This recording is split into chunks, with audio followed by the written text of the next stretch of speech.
Hi, வணக்கம் and welcome to பொம்மூஸ் touch. இந்த வீடியோவில் நாம் செய்ய போகிறது பிரெட் காஜா. அதை எப்படி செய்யணும்னு பார்க்கலாம். அதுக்கு ஒரு பவுலில் 2 டம்ளர் தண்ணி ஊற்றிக்கோங்க. அதோட 1 கப் சர்க்கரை, 4 ஏலக்காய் போட்டு சர்க்கரை நல்லா கரையிற வரையும் மிக்ஸ் பண்ணி விடுங்க. இதோட ஃபுட் கலர் ஆட் பண்ணி 5 நிமிஷத்துக்கு கொதிக்க விடுங்க.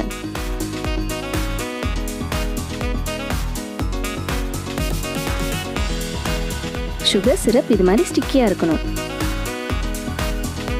அடுத்து பிரெட் எடுத்து அதோட கார்னர்ஸ் எல்லாம் கட் பண்ணிக்கோங்க. கார்னர்ஸ் கட் பண்ணதும் பிரெட்டை இது மாதிரி ட்ரையாங்கிள் ஷேப்பில் கட் பண்ணிக்கோங்க. பேனில் ஆயில் ஹீட் ஆனதும் கட் பண்ணி வச்சுருக்க பிரெட் ஸ்லைசஸை போட்டு நல்லா டீப் ஃப்ரை பண்ணிக்கோங்க.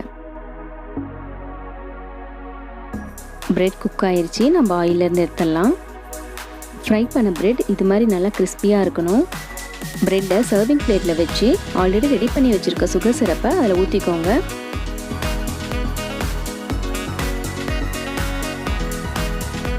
அது மேலே கொஞ்சம் நட்ஸ் போட்டால் எண்ணெயான பிரெட் காஜா ரெடி. இதை நீங்களும் ட்ரை பண்ணி பாருங்கள். ஃபீட்பேக்கை கமெண்ட்ஸில் சொல்லுங்கள். இந்த வீடியோ உங்களுக்கு பிடிச்சிருந்ததுன்னா லைக் பண்ணுங்கள், ஷேர் பண்ணுங்கள், சப்ஸ்கிரைப் பண்ணுங்கள், பெல் பட்டனை கிளிக் பண்ணுங்கள். தேங்க்யூ.